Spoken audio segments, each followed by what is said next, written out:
Good afternoon, good evening, good morning. Welcome. I'm your boy Nick, Shank Club NFL, or now known for this week only, might change next week, as Jimmy G's Safety. But we're going to get into that as we go along. As usual, I've got a couple of sidekicks with me. If this is your first time watching, please hit the like and subscribe buttons, turn your notifications on, because you don't want to miss us tomfooleries just fuck-arsing around on a Saturday morning, Saturday afternoon. Talking of tomfoolery, Carl, good afternoon.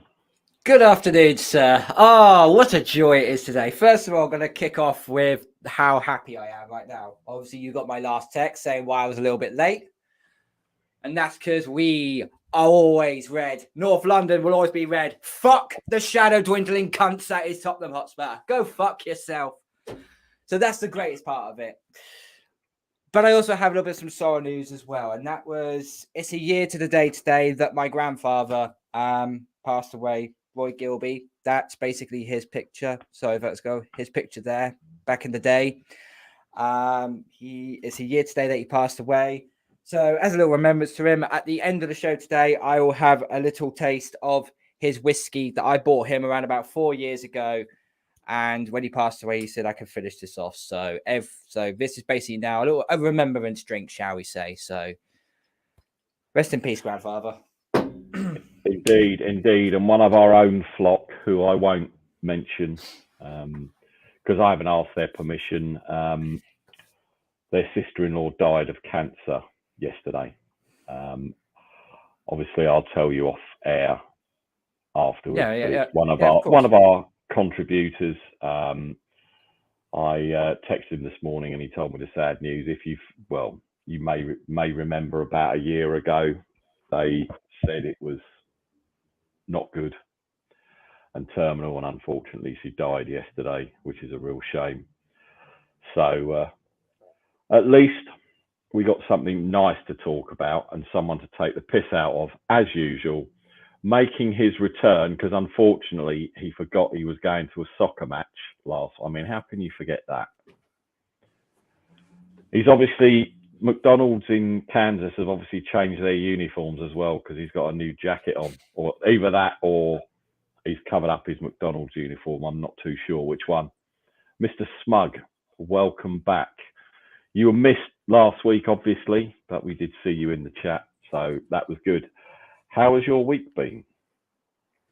That's been good. Yeah. Yeah, that's too bad to hear about. The person that passed away, and Carl, your grandfather, a year ago. I know you guys were close, man. It's tough when we lose people, Yeah. but it's just that's part of life. And even though they die and they move on, they're always still with us in our hearts and in our memories. So they're never truly, really 100% gone.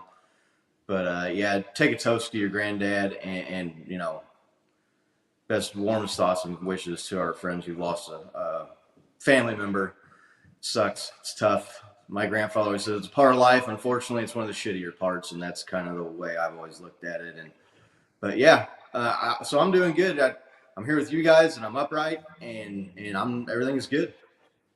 Well, that's all you can hope for these days, and I don't think Carl will be after a few sips of that whiskey later on.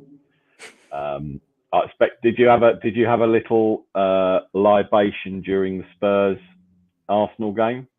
I didn't, because I got back from work about 2 o'clock. Right. So I sat down to watch the last 15 minutes of the arse kicking and then got onto here. So, yeah. Fair enough. Fair enough. Well, that's good. Right. We obviously have to touch on player safety because of what happened Thursday night. Now, I didn't see the first injury he got the previous week. I don't know if either of you have seen the footage of that, but he got up and he looked like he'd been punched. They took him off the field. He was cleared to play. Obviously, we're talking about tour, and then he had a short week till Thursday, and I think we've all seen the way he was thrown down like a rag doll, sacked, and then the way his hands were all contorted, and he was very well. If that wasn't a concussion, then I'm a Chinaman. And there's a lot of talk that they rushed him back. The Miami allegedly, I have to say, got him back. He shouldn't have played. Shouldn't have been cleared to play. And we've all seen that his reaction and I don't know. And he flew home the same night, which I just find mind-boggling, if I'm honest. Carl, what's your take on it?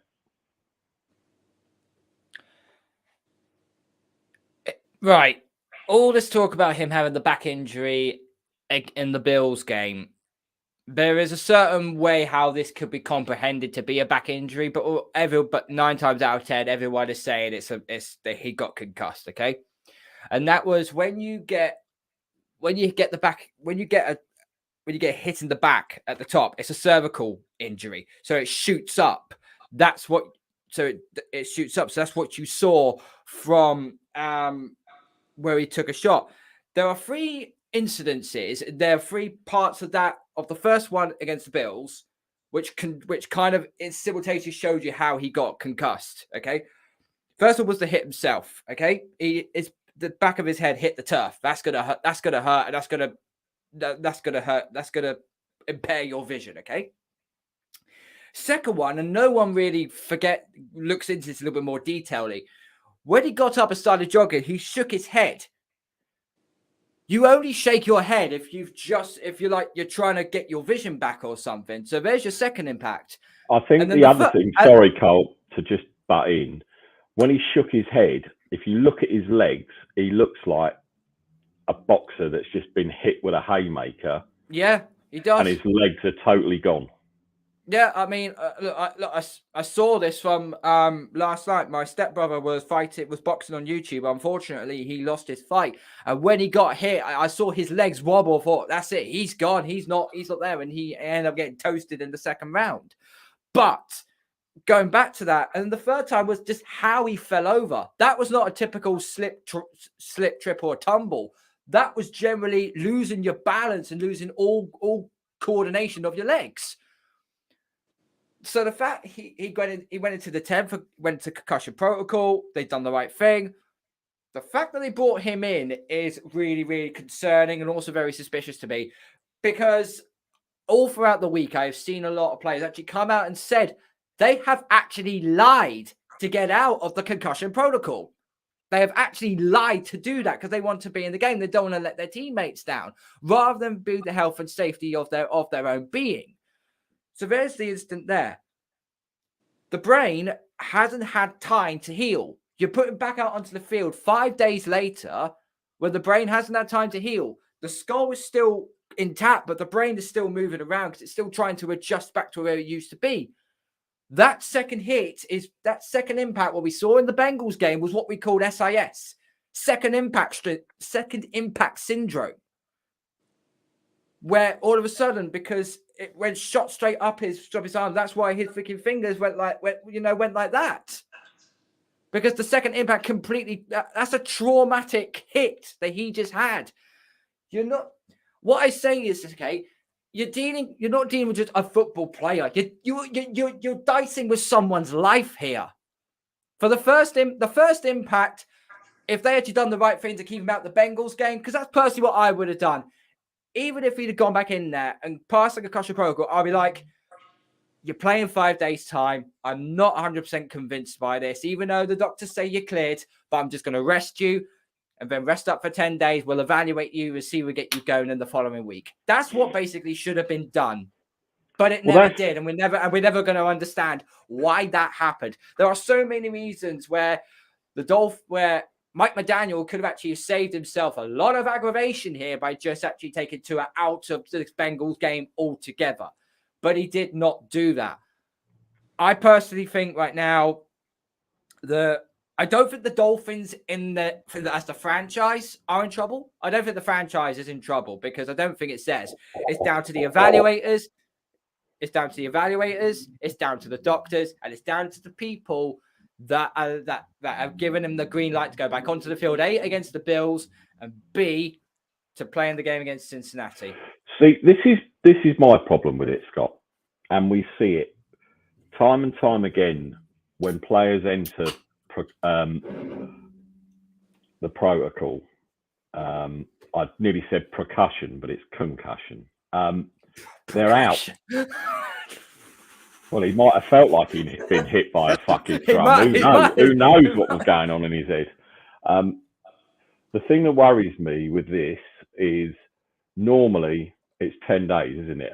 Or at least 7 days in the actual minimum 7 days. What they call protocol. Yeah, minimum 7 days.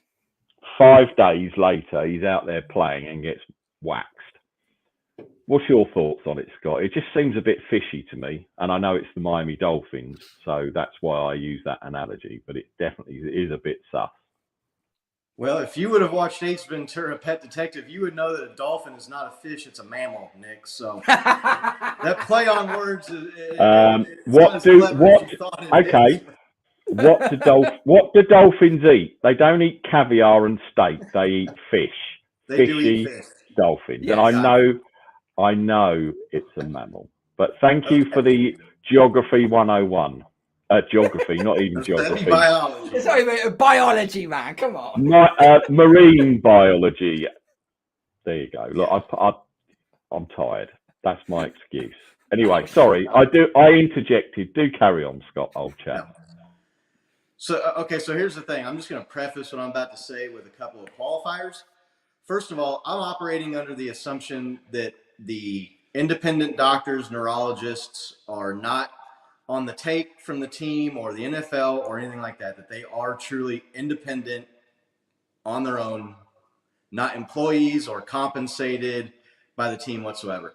That's the way the concussion protocol thing was set up when the players and the teams agreed to it in the collective bargaining agreement.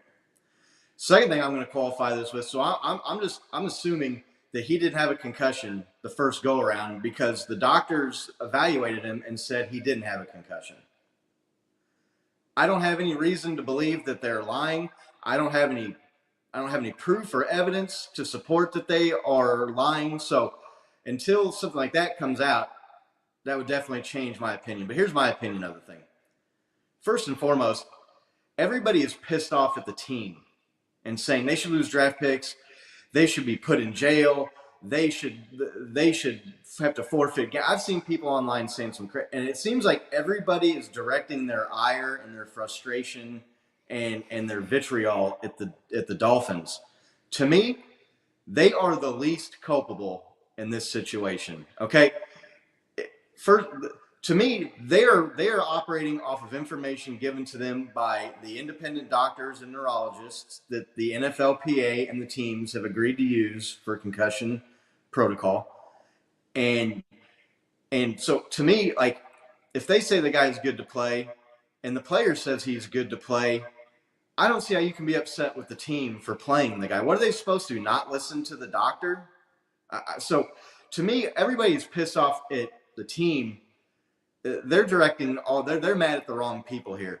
Second of all, I put the second, I guess you could say, most blame or responsibility on the independent doctors.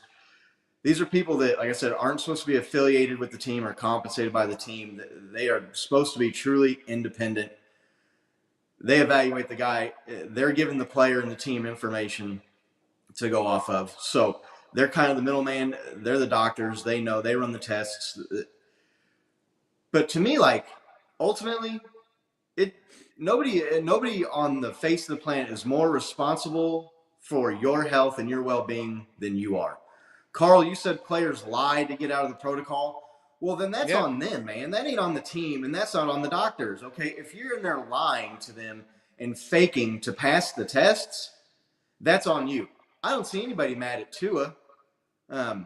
So, yeah, to me, I think everybody's misdirecting and wanting to blame the team when really the blame should ultimately be more on the doctors and even more so on the player if they come back and play too early. I just have a really hard time blaming the Dolphins for playing a player who told them that he was good to play and agreed to play, and also who was cleared by the doctors and the independent neurologists that told them, yeah, no, he's good to play, he can go. I think they have the least amount of responsibility here is the team. Again, if it comes out that the doctors are somehow paid by the league or the teams or they're compensated for, if anything nefarious comes out or we find out that, yeah, well, they lied to get him back out there, or then that changes things to me. But that still doesn't change it to me for the team. It's an ugly situation. Really, if you ask me, and I'm not a doctor, but I would think that people say it usually takes 10 days to recover from a concussion. That's what I've heard. Having had a concussion myself as playing sports growing up, doctors tell you, a week to 10 days. I think the concussion protocol should be I don't even know if that would have worked in this situation because they said he didn't have a concussion from the first injury. To me, I think you should be sitting out a minimum 2 games if you have a concussion. There's no protocol, 5 to 7 days. If you clear these tests, I think that would eliminate a lot of this stuff. But yeah, I'm not going to jump on this hate train of the Dolphins like they're the most evil people on the planet and they should look out for Tua's safety more. I mean, the doctors should be on the up and up, but ultimately, if you're Tua and you're feeling like you've got concussion symptoms, or you should be pulling yourself out. You should be telling them, "I don't feel right. I'm not going out there and playing." And I don't think anybody would be mad at Tua if he said that. With the day and age we're in, and the player safety issue, and the concussion movie that came out, and the players we're seeing that have been diagnosed after they died with CTE. I don't think anybody's going to be mad at Tua for saying, I don't feel right. I'm not playing. But the thing is, Scott, it just doesn't smell right. This is the thing. It doesn't smell right to me. And I'm not saying it's the team. I'm not saying it's the independent doctors I'm not blaming anybody here, but surely with something like that, sense should prevail. He was obviously, it wasn't a back injury. That's the only thing I take issue with. I don't think it was a back injury, and I think he should not have gone back in that game. And like you, I'm not a medical expert, but it just doesn't sit right with me. And right. I mean, and I get the wobbly knees thing and him shaking his head. I mean, I've got the wind knocked out of me, and it disorients you, and you can get dehydrated and lose your legs and get blurred. I mean, there's lots of things. Just because your knees get wobbly or you get discombobulated and you get off kilter, that's not like guaranteed that you've had a concussion.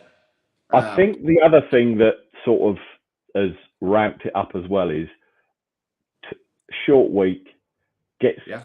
obviously smacked, and that obviously people are putting 2 and 2 together and getting 5, etc., etc.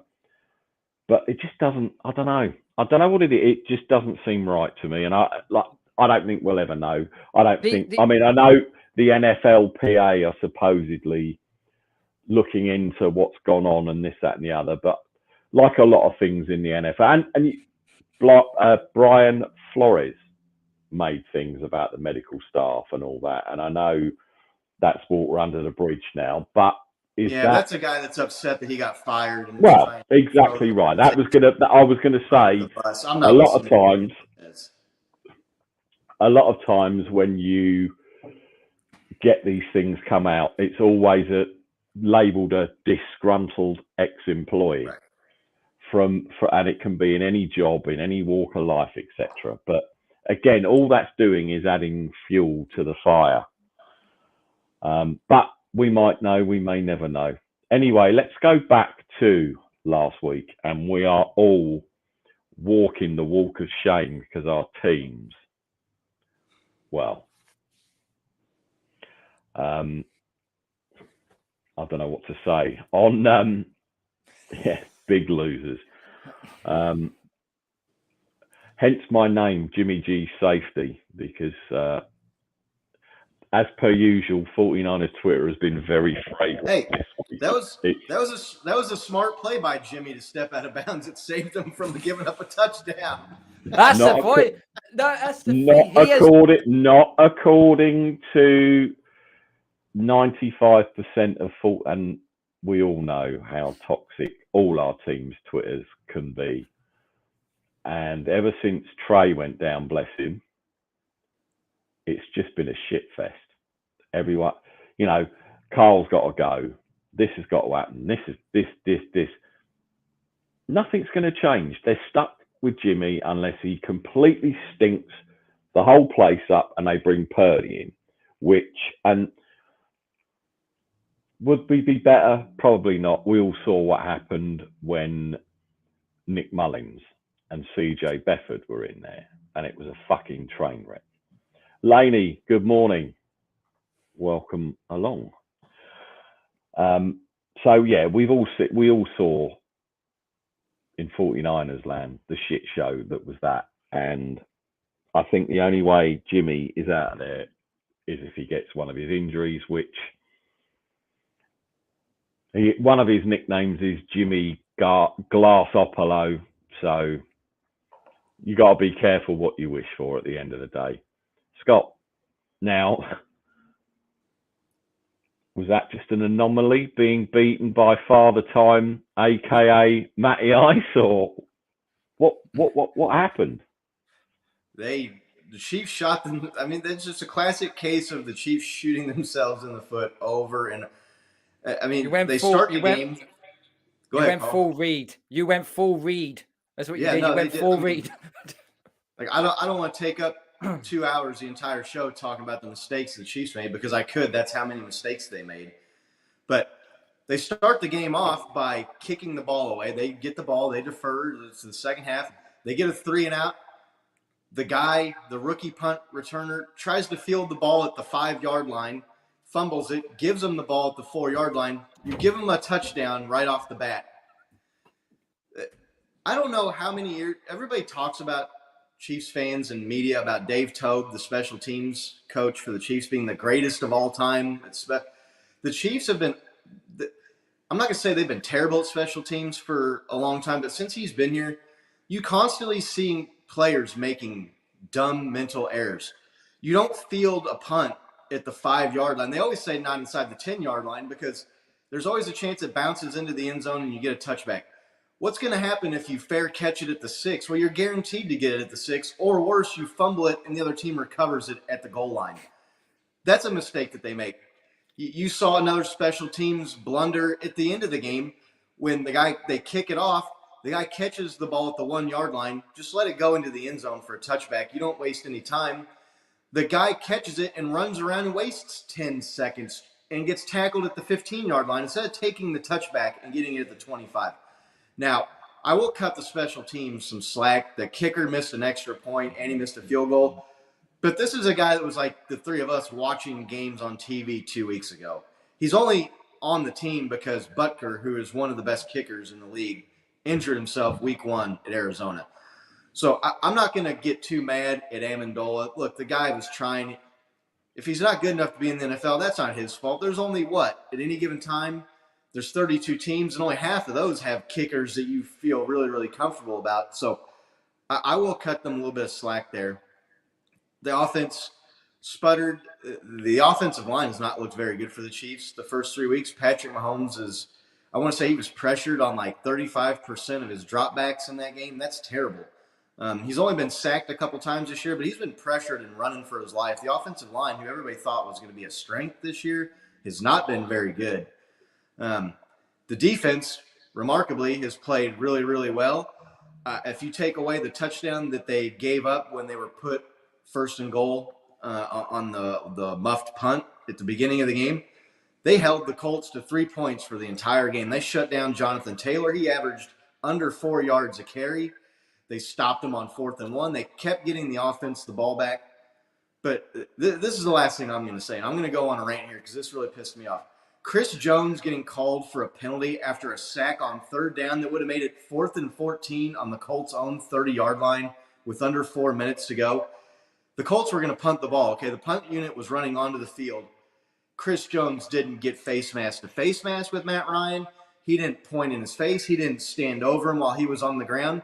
They were talking back and forth, and the referee throws a penalty for trash talk. I don't ever remember seeing a penalty for trash talk in the NFL. So they decided to call trash talking / taunting. It's the same thing. No, it's not. Trash talking and taunting are not the same thing. Trash talking is, yeah, you suck, go back to the sideline. Taunting is getting in someone's face and going, yeah, that's right, you like that, and standing over them. There's a Tyreek Hill would get it when he would do the deuces to someone as he was burning them for a touchdown. Matt Ryan was talking back to the guy.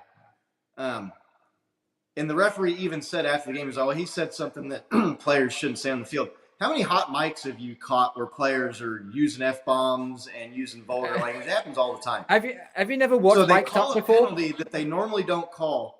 And not only do they do that, they do it in a situation where how many times have you seen non-calls on penalties happen in a crucial point in the 4th quarter at the end of the game? And what do the referees always say? Well, we didn't want to make a call there and determine the outcome of the game. And the referees don't want to be a part of the story at the end of the game. So not only did they call a penalty that they never called, they called it in a point of a game where they're already hesitant and reluctant to call penalties to begin with. I'm sorry, that's ridiculous. These are grown men out there.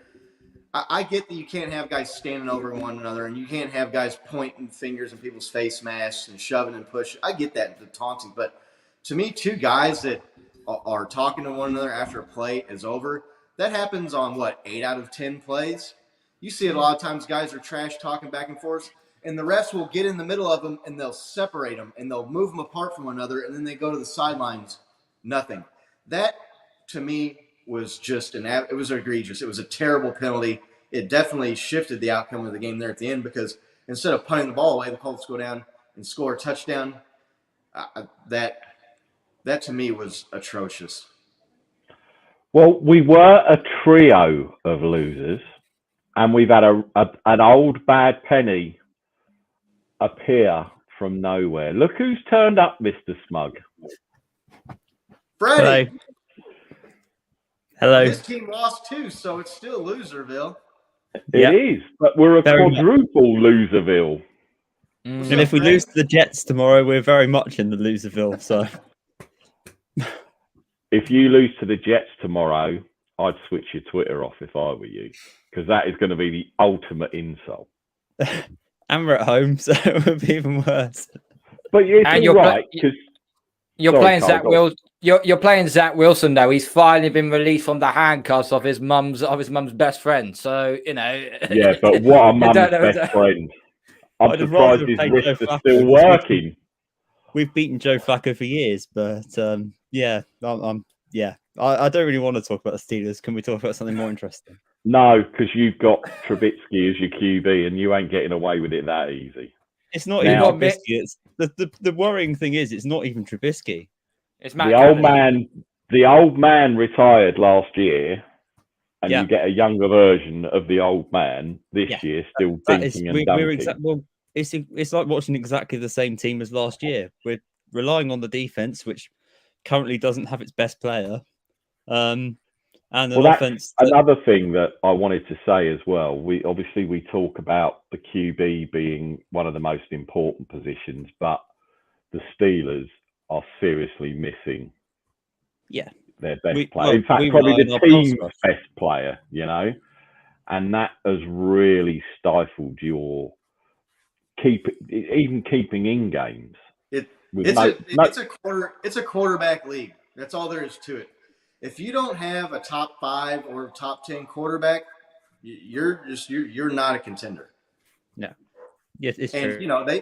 they lost Big Ben, and he had a great career, multiple Super Bowl winning quarterback. Look, it's gonna be hard to replace that guy in 1 year with another Hall of Fame quarterback. I mean, it's not going to happen. They got Kenny Pickett, but they're wanting to ease him in. So, Freddie, man, you're just gonna have to take it easy and ride it out until you guys find another good quarterback. But yeah, so going back to the Chiefs game, all the mistakes that the Chiefs made and all the poor play that they had, and the backup kicker coming in off the streets a week and a half ago, missing field goals, they still made the play to win the game at the end, and it got taken away on just a call that you never see in a spot in a game where you hardly ever see penalties called to begin with. Ridiculous. And it's funny what you just said about the Steelers going from a Hall of Fame QB. They've now got a Hall of Shame QB. But yeah, he's not good. There's plenty worse than Trubisky. I mean, he's not great, but he holds the fort until Kenny Pickett's ready. So yeah, I think we'll see him next. I think we'll see him next week if Trubisky lays another egg. We won't see Kenny Pickett until after the bye week at the earliest. This season's not relevant to us. We're not going to win anything. So but you say that, but surely the fact that Tomlin has never had a losing season. Yeah, but at the end of the day, record's there to be broken. I mean, we're looking at the bigger picture here, and we've got a very young roster with lots of talent on it. Our offensive line has actually played really well. It's very strange because everyone was thinking it was going to be dreadful, and it's actually been really good. The problem has been Trubisky's not been making very good throws. Matt Canada's play calling has been as bad as we've had for the last few years, and we've not really had a good offensive play caller. Without TJ Watt, we're not getting much pass rush. Alex Highsmith's been great, but the other side, there's no option at all. And Highsmith has been balling. He caused a couple of fumbles. He's had a sack. Well, I think he's the lead. I think he's still the lead sack. He has the lead number of sacks in the NFL still, so he's got 4.5 on the year. So yeah, he's definitely showing out. Definitely. And last but not least in the losers, Patriots. Well, at least we lost to a team which we knew we were going to lose to. Brighton have just scored against Liverpool. I do apologise. But we paid the ultimate price. So Mac Jones going down with a high ankle sprain. He's going to be out for all this talk in the week saying that he could possibly play on Sunday. This is just mind games to piss off the Packers. You're not fooling anybody here. He ain't playing this Sunday against the Packers. I don't think he'll play now probably till about maybe week 6 or even week 7 for that matter. He's already been ruled out. According to he's been ruled out. He's already been ruled out. They've ruled him. Hang on, let me just read what it says. Do we really have to talk about the Patriots because they're going to lose this? I mean, who cares about this game with the Packers? Because I've already penciled us to lose this game anyway. So all it says is an angle. Talking about quarterbacks, they just lost their starting quarterback, and so you can win a game though. The Chiefs they beat a pretty good Vikings team a couple years ago with Matt Moore when Patrick Mahomes had the knee dislocation. Yeah, but the Vikings were shit. No, the Vikings were good that year. On what year was that? I think they were a playoff year. That was 2019. That was the Super Bowl year. That was a couple years ago. You can win a game or two, but yeah, you can't go long stretches with your backup quarterback and expect to win a bunch of games. That's just not. It's just not realistic. But not if it's Nick Mullins or CJ Beathard. Right. on the Mac Jones injury, this is quite interesting. NFL Insider, Rappaport, and Pelissero reported earlier in the week that Jones suffered a pretty severe high ankle sprain, as per sources. What does Bill Belichick say? Anyone want to take a guess? He's not a doctor. He's not a doctor. He's not a pediatrician. He's not any of this.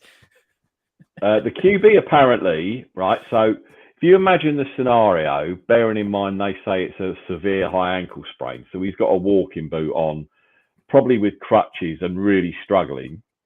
Belichick said calling the injury day to day. He obviously, I think he needs to go to doctor's school or something, because that's typical Belichick, and it's not mind games. He's just, I don't know. He's doing it to piss every single reporter off, because reporters go into these press conferences, they want information, they want answers. And the only one of the 32 franchises in the NFL that won't say a fucking sentence to the media or to reporters, it is Bill Belichick. He has done this for 50 odd years. He's not stupid. He isn't going to allow the reporters to just try and pick a question and try and wing his way around it. It ain't going to happen. It ain't going to happen. The Patriots are one of the most freaking tight-gripped organizations possible in letting any information out at all. Question is Coach Belichick. Coach Belichick, Mac Jones' head was ripped off during the game. Oh, yeah, he's going to be listed as day-to-day. Superficial injury. Superficial injury. Yeah, hashtag day-to-day. Now, obviously, tomorrow we've got the first of the London games. Are either of you two going? Yeah. You're going. I'm That's what I going. remember Enjoy you watching saying. Andy Dalton. Yeah, exactly. Mate, I'm cheering on Vikings. I'm not cheering on the Saints. I'm cheering on the Vikings. I think. And the Chocotron 5000 will be in prime time over in the UK. Are you going and getting his autograph, Nick? Me? No, I'm not going. You got to get Kirk Cousins' autograph for Nick, man. You got to figure out. Yeah, but he's got to sign it the Chocotron 5000, otherwise I'll know it's not him. And the headline, I don't know you can see that, the headline there, 3 things to watch for in the Viking Saints in London. I'm going to go on there, edit the page and put nothing, because it's going to be a shit show. Now, the one thing in that game I'm interested in, because I'm an LSU fan, is Justin Jefferson. I want him to go off because he had a quiet week last week, because he was completely taken out of the game. So it depends if the Chocotron 5000 decides to try not to throw interceptions, I guess, or get sacked or fumble. Well, it's an early kickoff, so he'll be fine. Right, and of course he's actually playing and the Ginger Assassin makes a comeback. Who'd have thought it? He is playing the Ginger Assassin. These two played each other in London a few years ago and ended up in a tie between the Redskins. Oh, fuck you, Freddie. I knew you were going to say it. I got in there first. You absolute cunt! Redskins and Bengals. Only tie in London. Sorry, Carl. I did know that one. Oh, dear.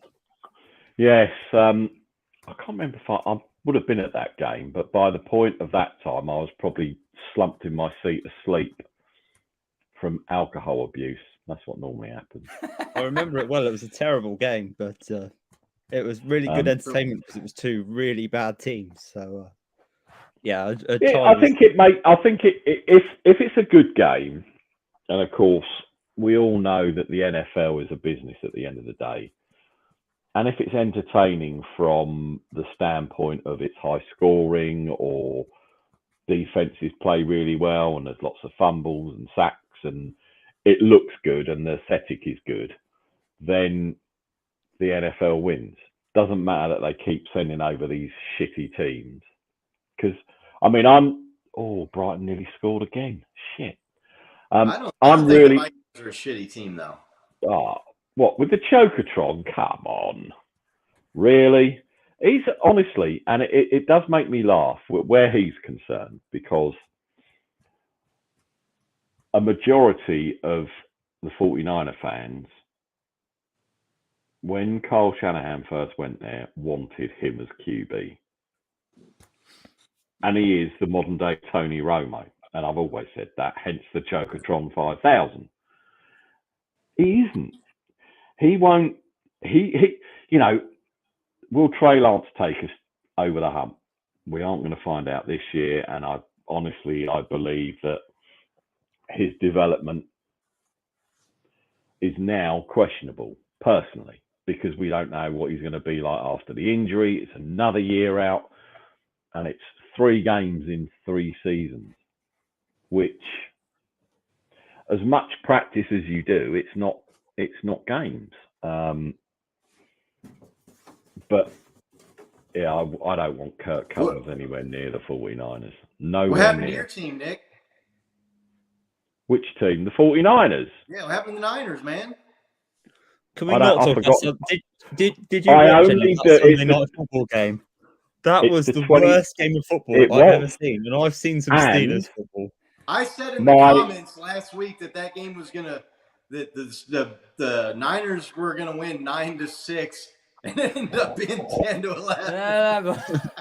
My caveat is, I only speak about a game 24 hours after it. Unfortunately, that 24-hour rule has passed. But I've never known a team to punt 10 times and win. That must be. Well, yeah, but that was your favourite thing about the whole game. It was a punt. There were 17 punts. There were some really good punts. I bet you was. I bet you was just like having an evening of lotion and Kleenex tissues watching all that punting. I was like, someone online said that the Broncos should have paid their punter $235 million and not. Honestly, I always feared. I always feared. Oh, Brighton nearly scored again. They should be 3-0 up. I always feared Russie Wussy, as everyone. I can't stand the cornball motherfucker, but he looked human, and he all of a sudden he came alive, and that's when I thought we're in trouble. And he strung a few passes, did his usual bloody scrambles when he should be on his arse, and it was just he could have still been in a Seahawks uniform. You know what's funny, Nick? You know what's funny is all 49er Twitter that I see last week was saying, this is why you keep Jimmy. He's the best backup in the NFL. He's the best backup quarterback in the NFL. And this week, he fucking sucks. They should get rid of him. He should have got rid of his ass, and they should be playing these other guys. And like, well, hold on, wait a minute. I thought he was the best backup in the NFL. This is yet another reason they should have got rid of him. Everyone knows my feelings, and I'm glad they kept him. The best backup in the league right now is Cooper Rush, and you cannot argue that. No, I reckon it's Kenny Pickett. Maybe. We've got the worst starter, but we've got a good backup. Another reason they should have got rid of Jimmy G, because your season's pretty much lost anyway. Now you're going to have Jimmy G, and he might be able to scrape you along to 8 or 9 wins, and you'll pick in the middle of the draft. You lost your future with Trey Lance. It would be better just to suck this year, win 3 or 4 games, and get a good draft pick for next year and go get him a really good wide receiver at the top of the draft. The thing is, though, the NFC, it's still wide open. I don't see the Eagles have started well, but I don't really see a real dominant team in that conference at all. So there is still an opportunity for the Niners, but that offense has got to be a lot better. Yeah, Green Bay's the thing is with that, we can still. You said 8 or 9. I'm still sticking with 10 wins, because there are winnable games. And I just think, me personally, I wouldn't sack Kyle Shanahan, because you fire him tomorrow and he'll get a job like that. Jimmy did throw some good passes, but then Jimmied and threw that interception. Yes, the safety was a bonehead play, but as we said, he saved a pick 6. So, yeah, smart play on his part, stepping out of bounds. You know, so yeah, do that on every play. Oh, and the other thing that everyone's brought up, he smiled after the game, and people don't like because he smiled. So he's going to meet one of his old friends in that he might have known from college, or he might have grew up with, and he's walking across. He sees his friend and smiles and shakes the guy's hand. Well, what's it would be the like big fucking deal? It'd be like if I went over for a trip to Arrowhead, bumped into this muppet to the right of me here, after we'd been hammered like we normally do, and giving him a smile. I mean, it doesn't matter. But you're not playing in the game, Freddie. I'm one of those people. I hate it when my team loses or is losing. Especially baseball is the worst about it. Like my team will be losing by like 5 runs, and a guy gets a hit and he's on first base and he's, hey, yeah, what's up? That's yucking it up with the first baseman. That's I get the it enemy on the other I'm side with of the field. I'm Okay, with you you don't if it's yuck it during up. You don't smile. You see these guys, they lose the game, and then afterwards are trading jerseys and smiling for pictures and giving thumbs up. Fuck I that. agree if it's You during just lost. the You game. beat your ass in the locker room, and you go home and you think about it, and you get better for next week. But I'm a sore loser. I can't get a word in it. He's on one. Freddie, he's on one now. No. So he's got you here to bounce off again, you see. And before we came on, he actually asked where you were. And I thought you was at the Plymouth game. I didn't realise, obviously, Plymouth are away. Yeah, we're at Wickham, and I couldn't be asked to do that. Although we're winning at the minute, so that's all right. So yeah, to be fair, he did ask where you were. So he's obviously missed. Well, we have missed you because you are the poshest member of the Shank Club, obviously. Right. Where's the dogs today? No dogs around. No, because normally you get invaded by a dog. I do often get invaded by a dog, so yeah. You're lucky. Some would say, "Oh, it's 2-0 to Brighton," and you're a Liverpool fan, aren't you, Scott? Yeah. Oh dear, Brighton 2, Liverpool 0, and I'm a Brighton supporter. Oh dear. We're winning too, so I'm happy. You can be like the Indianapolis Colts and have your Super Bowl in week 3 and. Listen, I didn't think Brighton. I thought Brighton were going to get smashed 5 today, 5-0. New manager. How much time is left? It's just gone 17 and a half minutes in of the first half. Oh, so yeah, there's plenty of time. But Brighton should have 5 by now. Brighton should have 5. And I love it. Liverpool will still score 4 or 5 goals in this game. Give them time. Just wait. Right. So we're 47 and a half minutes in. Someone clip that. So when Liverpool lose, I can just put that on a loop on YouTube and just leave it for 24 hours. That would work. You mean a short? You can post a minute. Yeah, I could do a quick short, couldn't I? I think the only sort of injury-wise, Jameis Winston is still struggling, and he's doubtful. But rumor has it, obviously, the Ginger Assassin is coming back. Now, Nick's adjusted score is 5-0. I really don't know what to make of that game. I mean, it's going to look good because it's obviously at the Tottenham Stadium, and we all know that aesthetically the stadium looks nice and it's new, and it's the only decent sport you're ever going to get in that stadium, obviously, because Spurs play there, but that's another story. Scott, do people? I know fans of that team, that those two teams are going to get up early to watch it, but because it's a crazy time, isn't it, over there for you?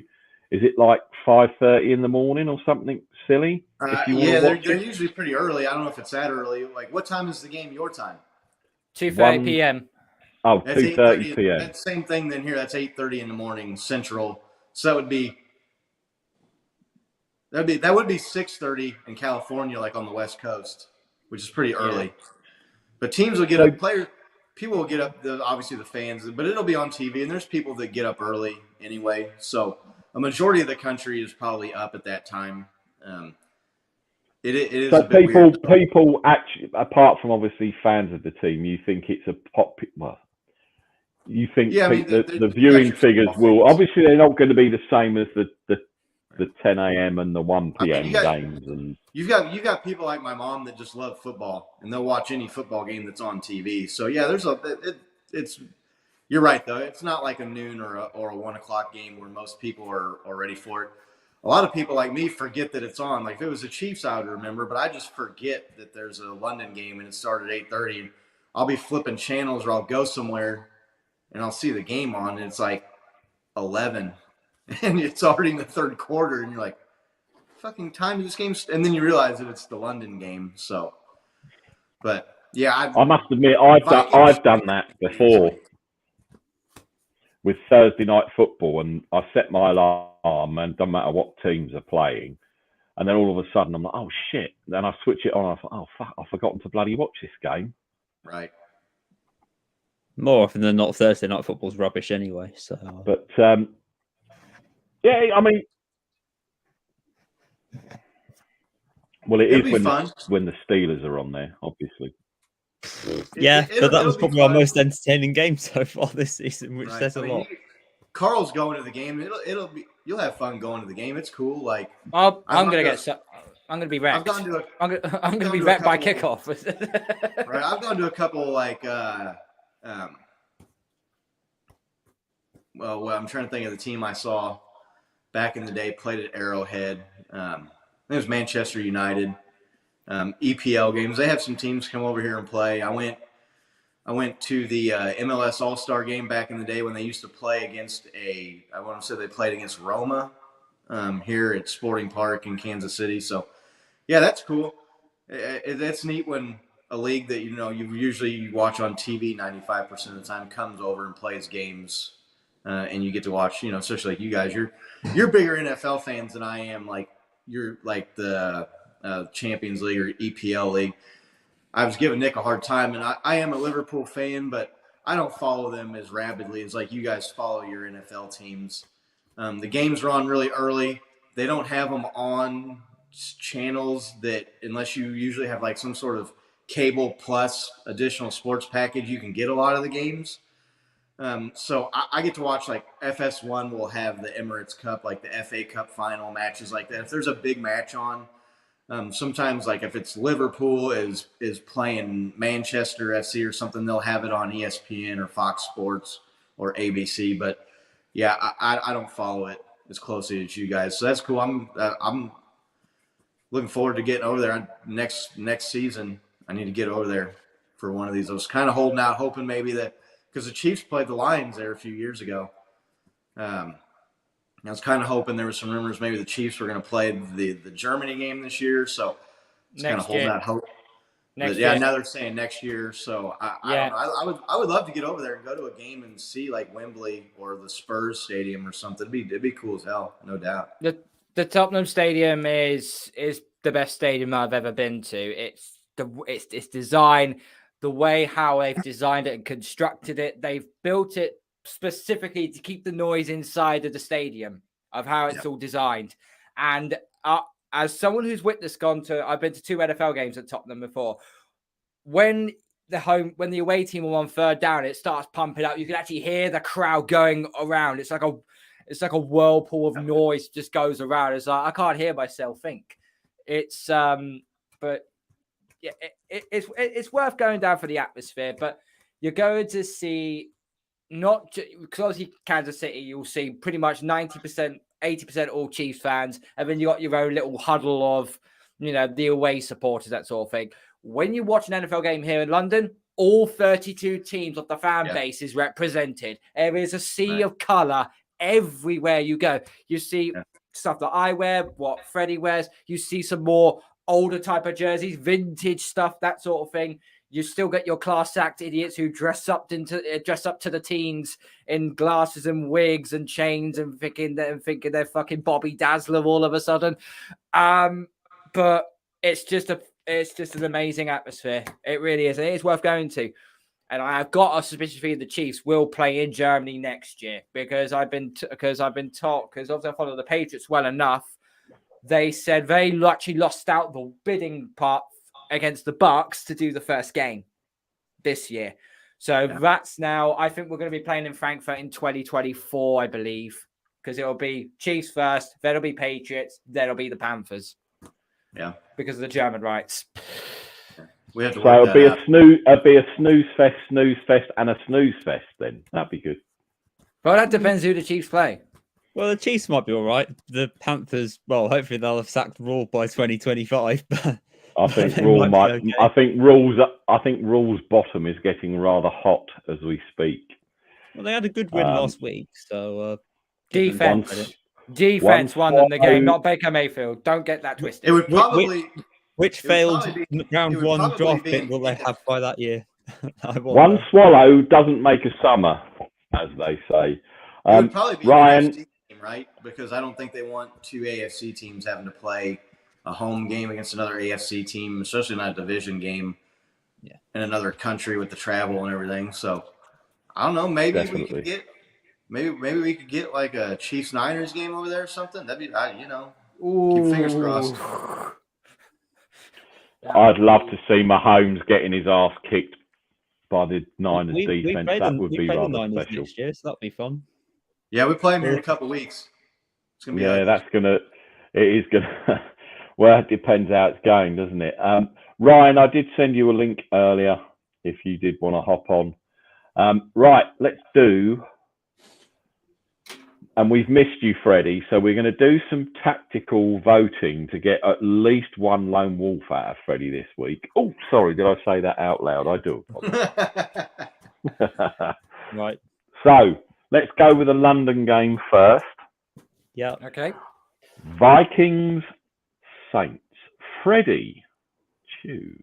Oh, you're picking me, so you can all go the opposite. I see. Right. Okay. Well, I said tactical voting. We got to get one. Well, the Saints were rubbish offensively with Jameis Winston. They're going to be even worse with Andy Dalton.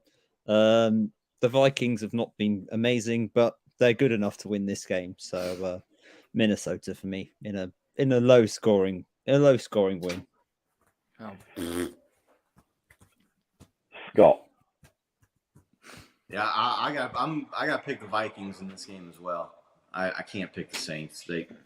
I picked them last week and they lost to Baker Mayfield and the fucking Panthers. So, yeah, Justin Jefferson, Dalvin Cook, Irv Smith. The Vikings have good players. They got playmakers.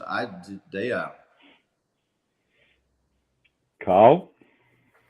Taking the Vikings. Saints, Jameis Winston's down injured. I don't trust the Red Rifle. And they're banged up with injuries all across the board, especially on their receiver side. I did see Michael Thomas is out. They got a good defense. They've done anything meaningful for about 3 years now. I can't remember. No, yeah, Michael Thomas is.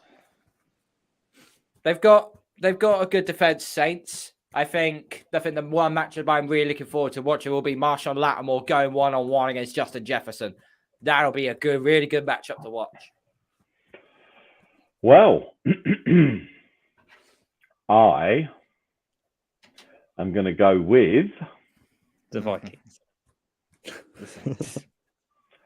The New Orleans Ginger Assassin-led Saints. Okay. Primetime UK. The Chocotron 5000 doing what the Chocotron 5000 does best. So, on that note. Nick, I just got to say real quick before you lone wolf here.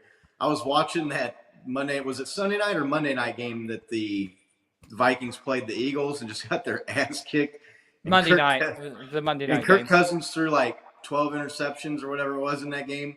Every time he was throwing a pick or making a bad play, I could just hear your voice in the back of my head, the Chocotron 5000. I was dying laughing. He is honestly, he's the modern day Tony Romo. I was watching the game with someone. And they kept looking at me like, "What are you laughing about?" I was like, "You wouldn't know." Like, yeah, it's best you don't know because you wouldn't get it. But he is the Chocotron.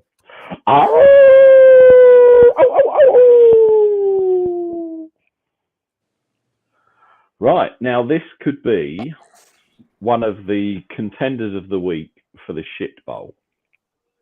Steelers Jets. No. I said one of them. That is the shit bowl. One of them, he said, Freddie. One of them. Browns, Falcons. Scott.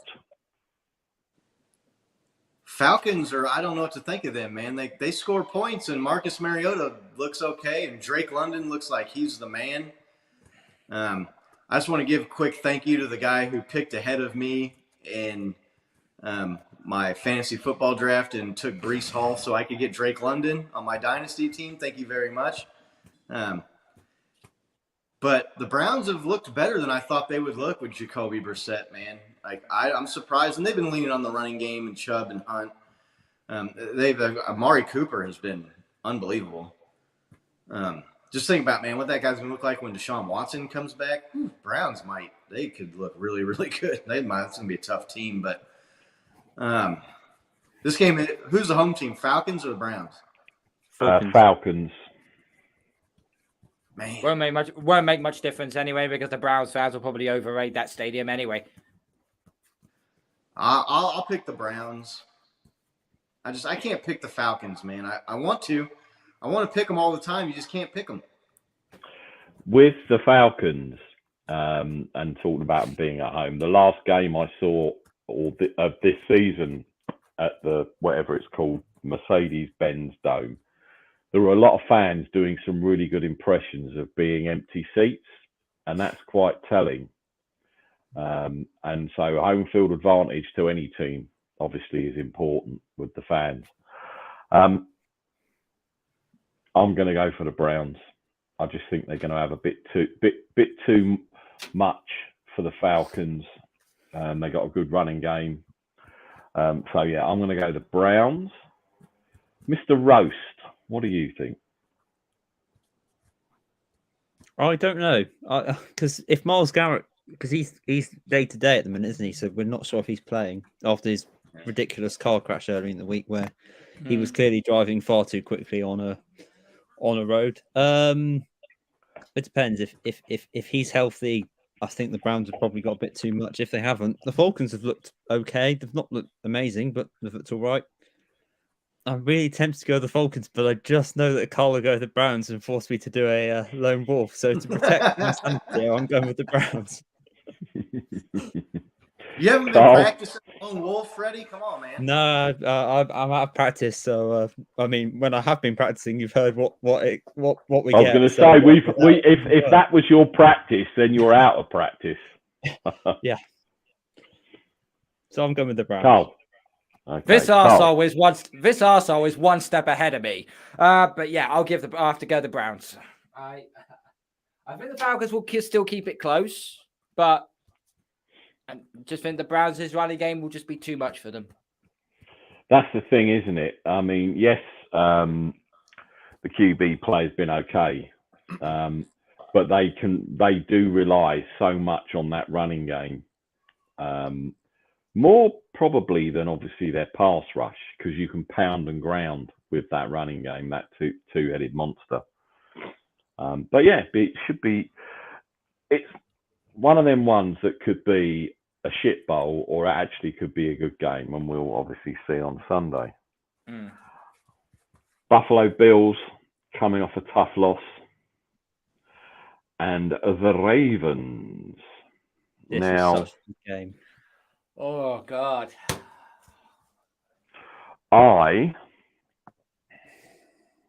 Liverpool have just scored, but it's going to get ruled out for offside. Sorry, Scott. I'm going with the Bills. I think they're going to have too much for the Ravens defense.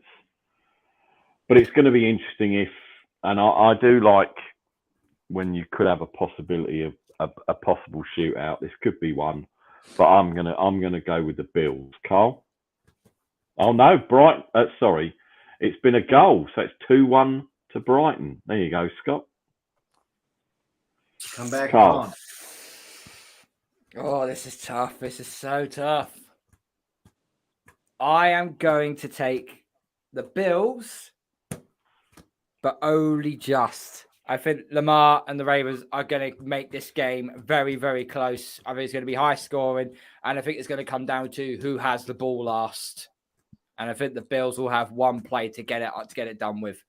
So yeah, I am taking the Bills. Well, you better hope they've got enough time on the clock. Otherwise, they're going to be up shit creek without a paddle. Mr. Smug. The Bills are beat up. They got injuries all over the place. They got exposed by the Dolphins a little bit. They won, but You can't say they got exposed by the Dolphins. They won via a butt punt, which would have been the biggest ass kicking of the week last week, but then we had to watch the Raiders game.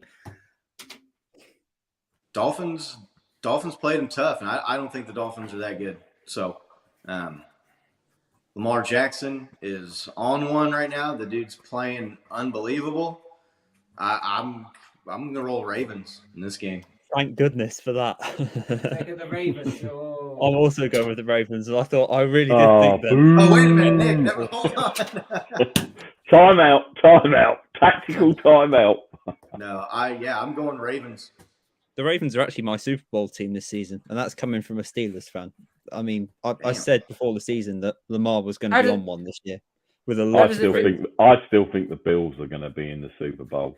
But defensively, they've got a lot to work on because they did let a lot of points slip against the Pats last week, who are offensively not very good.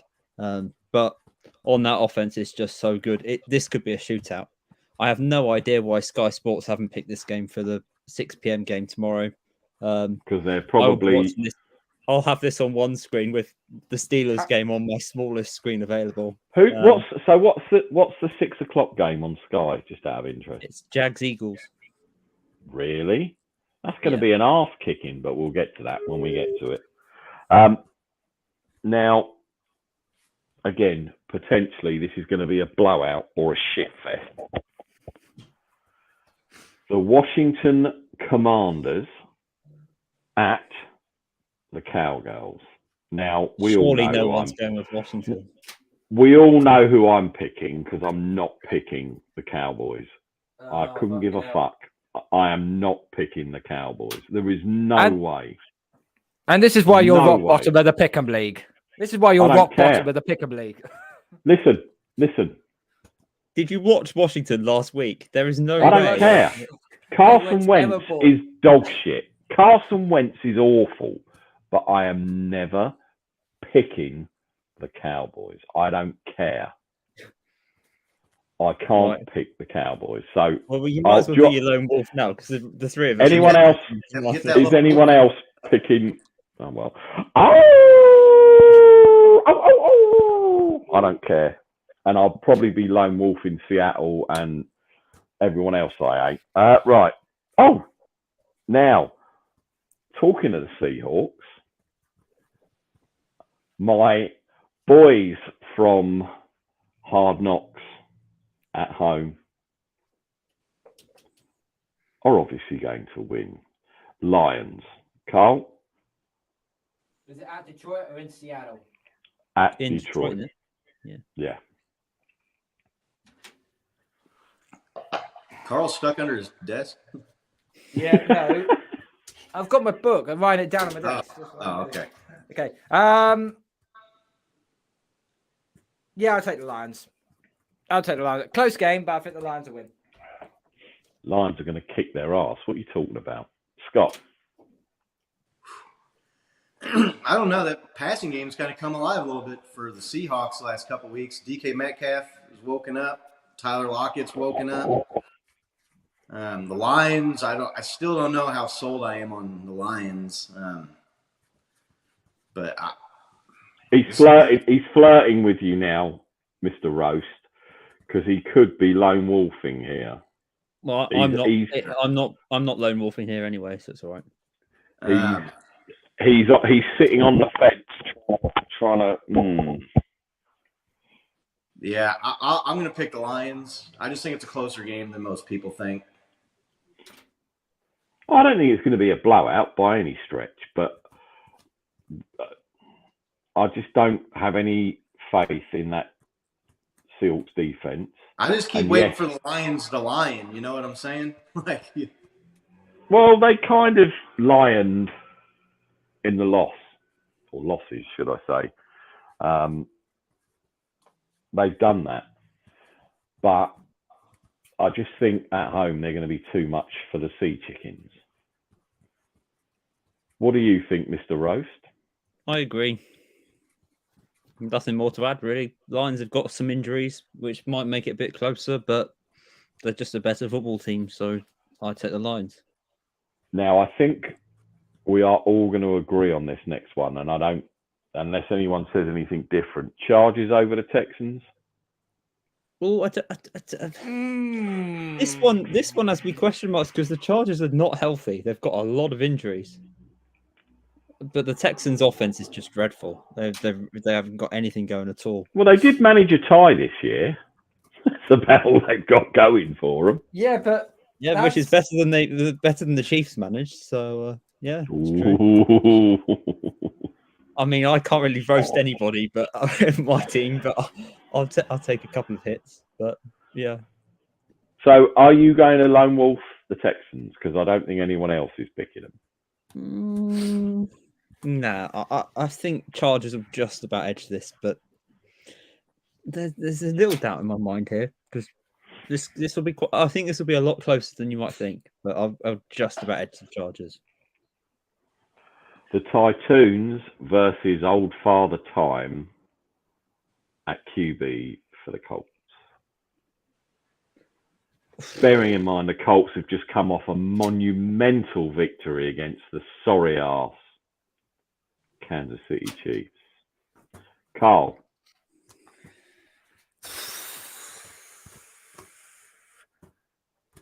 Oh, I don't fucking know. I'm going to pick Indianapolis on the premises it is at the Colts.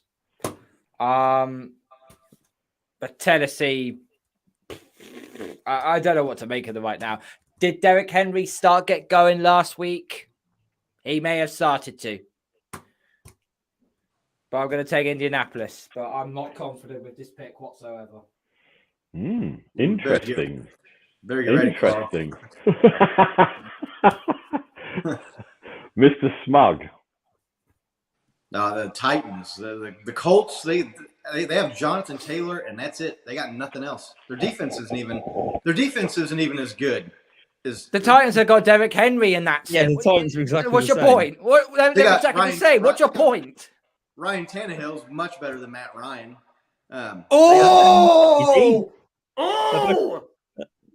Is he? Get out of my mentions. Matt Ryan looked like Ben Roethlisberger tried to come back and play another year. Is what Matt Ryan looks exactly like. Tannehill's not exactly looked brilliant. Has anybody seen Matt Ryan and Ben Roethlisberger in the same room this year? I mean, Matt Ryan, the fucking guy, he saw a blitzer coming in that Chiefs game, and instead of just tucking the ball and taking the sack, it looked like he tried to throw a quick pass, but he was so slow. His arm was going back in slow motion, and the defender knocked the ball out of his. That dude is done. You wait until I tell Harrison this. You wait till I tell Harrison. Oh, you can I just say, it doesn't matter how slow his arm was. They beat your bum asses. That's all that matters. Just take the L. We beat ourselves, but yeah. Take the L. I'm taking the Titans. You'll take the Titans. Right. Freddie? Colts. But exactly what Carl said. I think these are two evenly matched teams. I'm just taking the Colts because it's at Lucas Oil. I'm taking the Colts because they beat the Chiefs. The end. Take it away, Mr. Smug.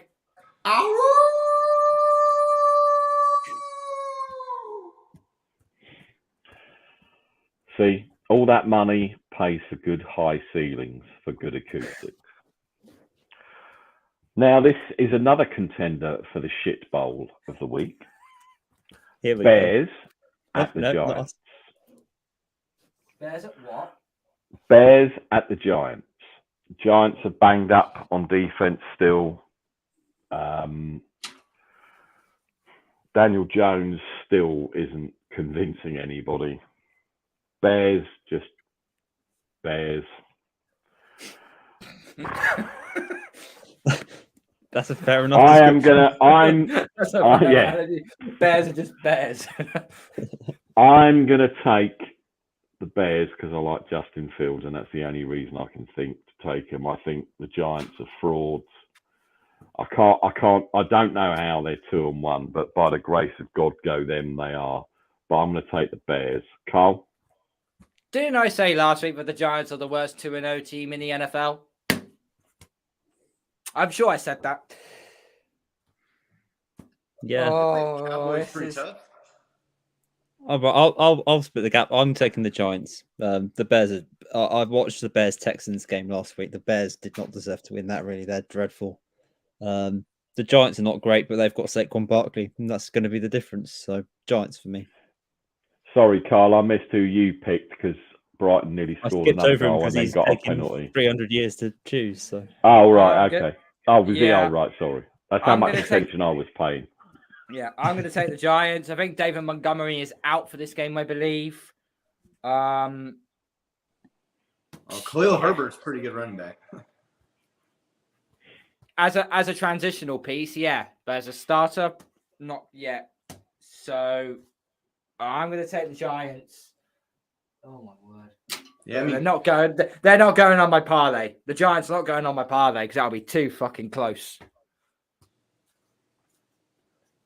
I'm going to pick the Giants. The Bears. Justin Fields looks awful. He hasn't had a game this year where he's completed more than 6 passes. Against the Niners, he didn't need to. Fucking terrible. And I thought he was the best quarterback in that draft. I thought Justin Fields was going to be good, man. He has been terrible. Yeah.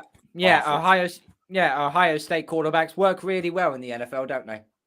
Yeah, everybody said that about Texas Tech quarterbacks till Patrick Mahomes came along. So I don't know. He's awful. I mean, who's he got to throw to is the other question. The Bears receiving corp's dreadful.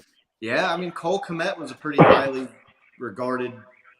I mean, I don't know, Darnell Mooney. I guess that's some decent guy. You should be able to complete 10 passes in a game. I mean, 6 screens to a running back. Fuck, you only got to find 4 more the rest of the way. I mean, I don't know. They got Amon-Ra St. Brown's brother, haven't they? Equinemius St. Brown, haven't they? And he's actually been putting up the numbers. So he's been okay, but maybe. Yeah, but no, I think Saquon Barkley will. Yeah, I think Saquon Barkley will get the job done. To me, Daniel Jones just is uninspiring. Is that another lone wolf to me? Yes, It is. Beautiful.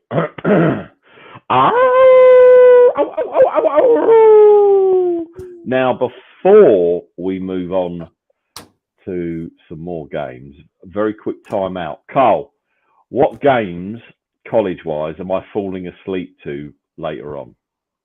Because you have to do it's a fall asleep.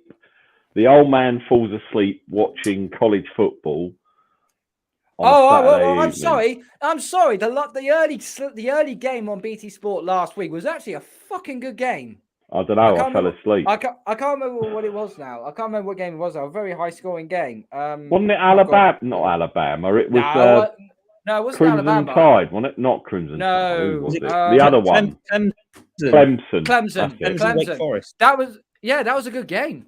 That was a really good game. That was the one that you said would be a blowout, and I said it wouldn't be, and I was right. Yeah, you know college more than I do. Okay, but no, there was that as well, and you had Florida, Tennessee as well. That was an excellent game to watch. No, I was comatose by then. You was comatose. You were drunk. I think I managed the first half of the first game, and that was it. So what am I falling asleep to? There's some good games this week. Well, if you could put it up, Freddie, because there's one thing I'd like to add as well. The 28-3 reference isn't just for the Atlanta Falcons. When a team goes up 28-3, it sends alarm bells down the heads of the fan base. Anybody remember Alpine State last week? 28-3 against James Madison. They fucking lost. They lost. Yeah, that's like Division II. That's like high school games or some shit. I don't know. Right, let me just carry on. I'm gonna real quick. College football. I'm gonna give my Kansas Jayhawks a shout out. 4-0.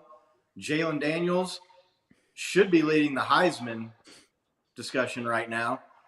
He's played the best of any quarterback in the nation. I want to say his total QBR is the highest of any college quarterback this year. Beat Duke. Go 4-0, baby. Playing at home against Iowa State. I was falling asleep then because you're talking about inconsequential shit. Sorry. Right. Carl, Nick, go ahead. The early game BT Sport. You got Oklahoma at TCU. And then just tell me what I'm falling asleep to. That's all I need to know. And the 8:30 games you've got on BT Sport 3, you got Alabama at Arkansas, and you got BT Sport 4, Wake Forest at Florida State. Arkansas is going to be a very interesting game. Right. Well, as I said, I might get through the first half of the first game, and I actually quite enjoyed watching it. But then I'm old and I fell asleep. But anyway, so at least I know now what I can fall asleep to on BT Sport. That's good. Anybody picking the Jaguars over the Eagles? I don't know. This is Doug Peterson against his former team. I imagine Mr. Smug's the same as me. I'm not fully convinced by Philly yet. They scraped a win against the Lions. They were obviously dominant against a really, really terrible Washington team. I don't know. I'm not sold on them. I will take the Eagles on this, but only just. I think this is going to be tight. I'm going to pick the Jaguars. They smoked the Chargers last week, and now that they've stripped themselves of Urban Meyer as the coach, I like the Jaguars, man. I'm not so on Jalen Hurts quite yet. He didn't look this good last year. He looked terrible in that playoff loss to the Buccaneers last year. I was impressed by that beatdown of the Vikings. Maybe I think the Vikings are better than they are, but Jacksonville's got some playmakers, and Trevor Lawrence looks like he's taken that second-year leap as the quarterback. I'm taking Jacksonville in this game. Do you know what? You've convinced me, Scott. I'm going to take the Jaguars. It's all down to you, Carl, for a special lone wolf. I can't possibly be the only one back in the Eagles here. Surely not. Jacksonville's defense is good too. Yeah, to be fair, Jacksonville's defense, all joking aside, they have been decent. The Chiefs play Jacksonville here in a few weeks at home at Arrowhead, and I was thinking that was like a fluff-off game. I was going to sell my tickets to that game, but I might go to that. That might be a better game than it looked to start the season. He's dragging it out. I'm taking Philly. I'm taking the Eagles. I think the Jags are going to play well, but they're going up against a team that are playing on fire right now. I think the Jags are going to keep it very, very close, but I think the Eagles just will have enough just about to get it done. Okay, interesting. Another contender for the shit bowl. Is it now? I've been waiting for our game. Freddie. Now, here we go. Yeah. I don't want to say I'm confident there could be a lone wolf here, just for shits and giggles. Jets versus Mitchell Trubisky and the Steelers. Mr. Smug, what say you? I'm going to pick the Steelers. I don't like the Jets. Joe Flacco he's not good. Zach Wilson will be starting, not Joe Flacco. Zach Wilson is starting. Oh, I didn't know Zach Wilson was back. Well, that changes things a bit. Go on, you know you want to. But I didn't know that. See, I know Freddie is going to go against his team just so he avoids the lone wolf pack. Yeah, okay. I'm sorry. I'll take the Jets. I did not realize that Joe Flacco experiment was over. Yeah, I'll pick the Jets. Begrudgingly. Now, do I bring Mr. Roast in now? Yeah, or go do on. I hold it out and let Carl go? I know I'm going to be lone wolfing, so just crack on. Go on then, Mr. Roast. I'm taking the Steelers. We're not losing at home to the Jets. We're a bad team, but we're not that bad. Awesome. We've got to go to we're going to Buffalo next week, so we've got to win this one because we'll get absolutely Jets. Jets. The Jets aren't. The Steelers aren't that bad. They're okay. We'll I think after after last week's offensive disaster class, I'd like to see at least a little bit more. This is the sort of game where we'll take it out in the Jets. Everyone thinks we've improved, and then we'll have an absolute stink fest and get 50 points put on us by the Bills next week. So I think the Steelers win this. I'm not going to pay much attention to this game, to be honest. I'll have it on, but I'm not that bothered because there's two really bad teams. So, yeah, I mean, it's one of those things where you watch it in the background, and if you get a win, happy days. If you don't, it's I'll enjoy all the roasting I'll get on Twitter. So either way, it's a win-win. Carl, now before you say anything, should Freddie be warming his vocal cords up? Yes, he should. Yes, Why? he should. I am not just taking the Jets. I am not taking Robert Saleh. I am taking the MILF Hunter to get the W. Freddie, take it away. All yours, Freddie. We haven't had Nick yet. Why are you back in the Jets? Because it's Robert Saleh and the MILF Hunter, as he's just said. That's it. That's two reasons. It's my guy, man. Yeah, he is. Actually, Mr. Smug, you're right. Because you, back in the day, as your mum heard, you were the MILF Hunter. I should get a Wilson jersey. You should, because your brother's in MILFs. Freddie, the floor is yours, sir. No. I don't want to. Yes. Freddie. Come on. Dig deep, Freddie. And yes, you haven't been practicing because that was fucking shocking. That wasn't that bad. It was not terrible.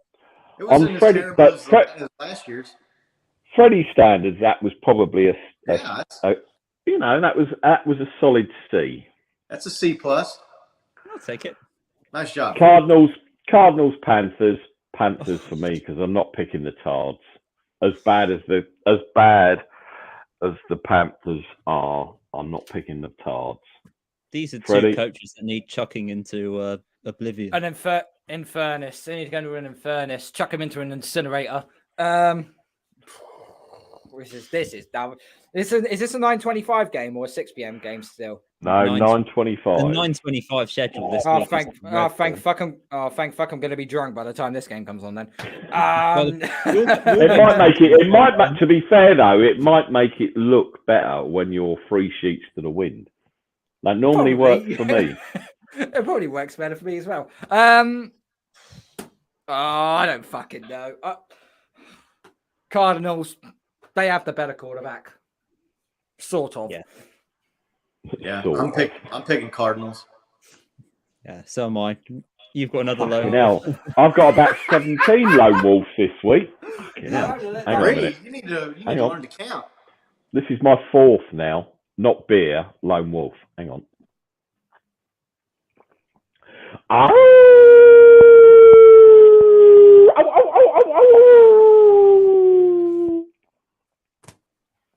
Right, now, Mac Attack is out, going against the future Hall of Fame, Discount Double Check.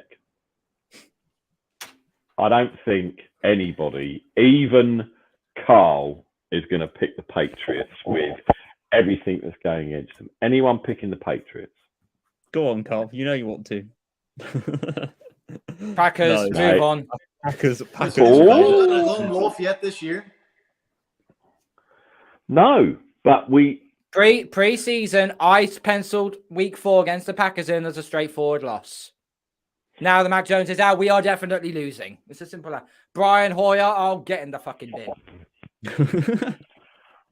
A lot of 49er fans thought Brian Hoyer was the answer, and how did that work out? These 9 o'clock games this week, we've got this game, we've got the Panthers Cardinals, and the other game we've got Raiders Broncos, which is the next game. Thank God, I'm going to probably be asleep by these. Raiders Broncos. Is it obviously in Denver Niners, or in Las Vegas? No, it's in shit Vegas. Now. Vegas? Can I pick the Broncos because they've got that little shit at quarterback? Can I pick? I want to hear what Mr. Smug thinks of this one, to be honest, because I haven't got a clue.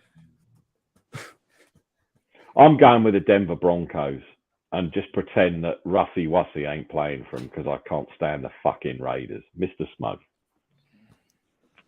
You mark the tape here. I'm gonna pick Las Vegas. Ah! The Broncos are not good. Neither of the Raiders. They're both terrible. But yeah, I think the Raiders get their first win. They should have beat the Cardinals.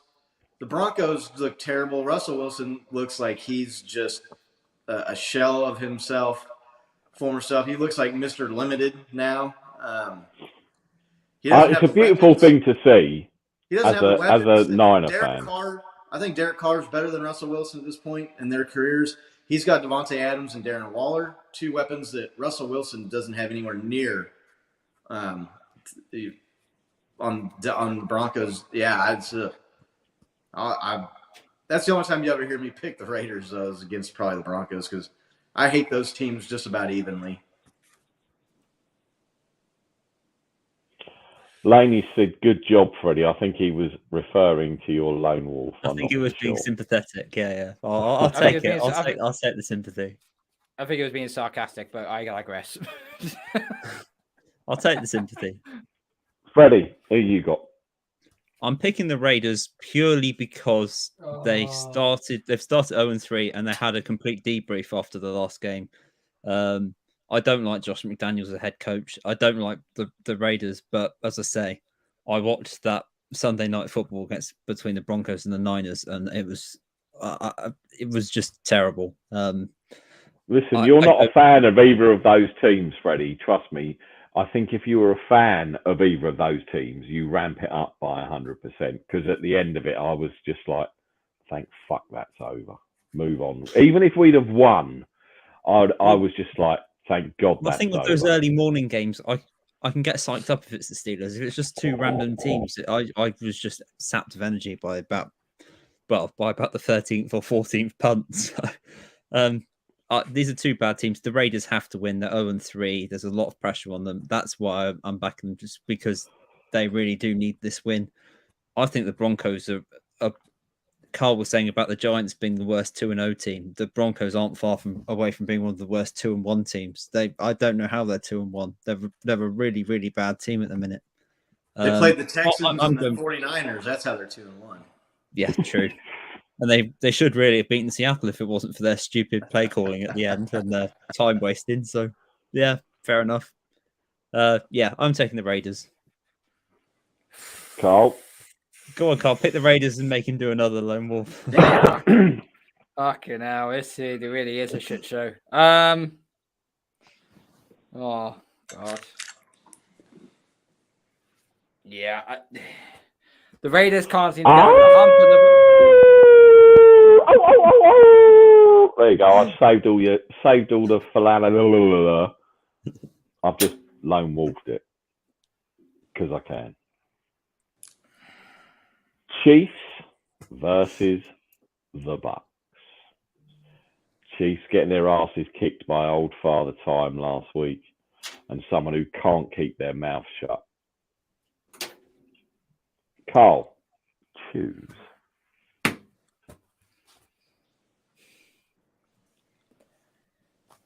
Oh, God. I'm taking Kansas City. Only just. Mr. Roast. Chiefs in a blowout. Wait a minute. I think this will be a complete. Did Carl just pick the Chiefs over the Buccaneers? Yes, I did. And I think I don't think the Bucks are very good at the minute. I thought I was taking the Chiefs in this one. I think it's a clean sweep. I don't think anyone's picking the Buccaneers. Well, I know I'm not, and I know you won't, Mr. Smug. Main event of the evening. Two teams in the same division. My San Francisco 49ers playing the Rams. Jimmy G and Kyle Shanahan own the Rams. Ram killers. Own the Rams. You know where I'm going. Carl.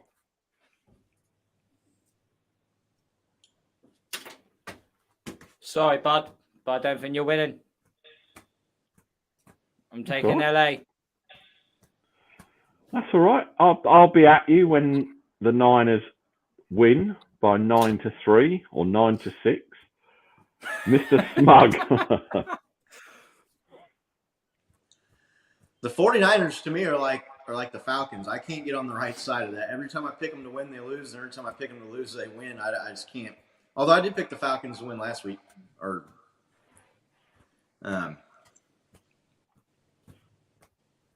Yeah, I mean, if Zach Wilson is the MILF hunter, then Shanahan is the Ram hunter. But the Rams secondary is playing unbelievable right now. I just don't see it. I'm picking the Rams. Don't tell me I'm going to lone wolf my own team. Holy shit. What has this world come to, Freddie? You make me have to lone wolf my own team. I really want to say Rams. I really do. But the 49ers do, as you said, rightly say, the 49ers always find a way to beat the Rams even when they're terrible. So, yeah, I'm going with the Niners. Damn. Sense has prevailed. I like Freddie. We should get Freddie on more often when Plymouth aren't at home and it's miles away because he speaks sense. Obviously, it's going to be interesting. I mean, Rams to win. You can do your lone wolf. fuck off. I think it's going to be a defining, I want to say, moment in 49ers Twitter. If the Niners win, and I don't give a shit whether Jimmy G stinks and the defense win it, or the run game win it, or we intercept Stafford, or I don't care. It's going to be interesting if, and I don't think it's going to be a blowout, if it was to be a blowout, how and we all see it with our own teams, how 49ers Twitter will change. Jimmy G could throw for 350 yards, 2 touchdowns, no interceptions, no safeties, doesn't smile at people when he wins, and then people will still find things to pick at. It'll be an interesting game. I've definitely booked the Tuesday off, and trust me, after Sunday night football, going into work and trying to A, stay awake, B, stay motivated after watching that shit show was virtually impossible. Things can only get better, but then they said that when the Tories were voted out and Tony Blair got in. But neither of you two kids would remember that because you were probably about yay high, but I remember it. Final thoughts. Carl, let everyone know where they can find you, your podcasts and all that jazz. Let them know where they can hit you up. Yeah, you can follow me on Twitter at KBSports31. You follow me on YouTube for KB Sports, talk a lot about Patriots and obviously Arsenal. I will have a video either on Monday or Tuesday on the reaction of Arsenal's ass kicking of their North London rivals. And also follow me on the Patriots Touchback podcast. Our latest show is up, so go and watch that. Our preview of the Packers game and our review of the Ravens game as well as. And we'll have our new episode coming out either Tuesday or Wednesday for a review of the Packers game. And at some point over the next couple of weeks, I will be releasing a vlog for the YouTube channel because I obviously go into the Tottenham Hotspur Stadium for the Viking Saints game, and I will be doing my first ever vlog, or poor excuse of a vlog as I prefer to call it. So yeah, and I'm also going to take a very good friend of mine. He is a Cleveland Browns fan. He's going to his first ever NFL game. Very excited for it. And Freddie, I'm pretty. Who is the Browns matey on Twitter that of the real diehard Cleveland Browns? We're not talking Ivan. Know the guy you're on about. I know the one you mean, and I can't think of his name. Not that Muppet, Paul Brown. Yeah. Paul Brown. Paul That's Brown. it. Yeah, but and Paul Brown has said meet us for drinks somewhere down the strip towards Tottenham Stadium. So avoid that like the plague. That's all. Yeah. That's Tottenham. That's all. Tottenham does not have a strip. Please don't call it the Strip. It isn't Las Vegas. It's shit Vegas. Sorry, shit strip then. Anyway, the Strip. Fucking hell, I've heard it all now. And this is coming from an Arsenal fan that's just beaten Spurs as well. Yeah, exactly. The Strip. I refrain to it as the shit strip. All right, let's not get it twisted. You didn't. Come on. You called it the Strip, He and that's did call bad. it the Strip. Yeah, he did definitely. Anyway, so yeah, I've got a vlog coming out in the next couple of weeks. So it will be interesting to see if you record anything when you're shit faced. Don't do the just before bit. Yeah, hi, this is KB Sports 31, loving being in Tottenham and blah, blah, blah. We want to see something about 8 o'clock when you're shit-faced and laying face down in a gutter. Don't give us all the sugar candy. We want to see don't we, Freddie? We want to see him face down in a gutter going, oh, I don't feel well. Blah. That's what we want to see. You're not a British sports fan if you're not, so the point. You know, we don't want to see the sugar coating. We want to see the real NFL experience, which involves lots of food, going to the bathroom a lot, drinking a shit ton, and then throwing up everywhere on the way back. Nick, he's watching Andy Dalton and Kirk Cousins. He's going to need to be a bit drunk to at least enjoy that. Well, exactly. A side or a quarter. I mean, I'm not going, and I'm going to have to get drunk to watch that shit show. And I will be texting the Chocotron 5000 memes when they all come up. Because they will. Mr. Smug, let everyone know where they can find you, what you're doing, what you're up to, and all that jazz. You can just find me at Chiefs Kingdom Live, our YouTube show. I think Nick put it on Spotify and some other places too. We're mostly doing it on YouTube. You can find me on Twitter too at Chiefs Kingdom Live. Kingdom's abbreviated KNGDM. If you want some Chiefs news stuff, it's Chiefs only. It's Chiefs centric. So if you're not a Chiefs fan, you might not find it that interesting, but we try to have fun with it, try to be funny with it. It's good joining on with you guys. I'm going to jump off here. It's got some soccer matches to get to. Probably not as exciting as Brighton, Liverpool, but my nieces play U4 and U7 soccer, so it's fun watching bunch ball, just a mob of kids chasing the ball around the field. I mean, to give you just an update, Liverpool have just equalised. So there you go. You were right in your. Told you. But it's all right. There's still a long time left. But anyway, thanks for joining. I know I got under Carl's skin a little bit with the Mac Jones stuff that was going on, but that dude was crying like a little girl over a sprained ankle. They showed him going off the field, and he was like, I was like, bro, come on, man. You can't be caught fucking crying. I mean, Derek Carr broke his leg, and he wasn't. It was some of the funniest shit I've ever seen. But that's because he's not the MILF hunter. Right, exactly. But good seeing you all guys. Right. Take care, Scott. We'll see you soon. Carl, cheers to your granddad. Enough respect. Nothing but respect for granddad. And I'll see you all next week. No worries. Thank you for jumping in, Scott. Now, Mr. Roast, this is before I let Carl lead us out with his toast to his granddad. The floor is yours. Let everyone know where they can roast you, find you, take the piss out of you, etc., etc. Well, I like people taking the piss out of me because it means I can rip them back. I feel free that I can then let it all out on them as well. So bring it on. You find me on Twitter. You all know where it is by now. You've heard me enough times, so I'm not going to bother with that. Yeah, I think everyone knows where to find me now. So I've been on this show too many times. But yeah, go Steelers. Hopefully we win. And if you want to listen to rants about football, soccer, American football, whatever you want to call it, I don't want to use the S word because it's Americanized, but hey-oh.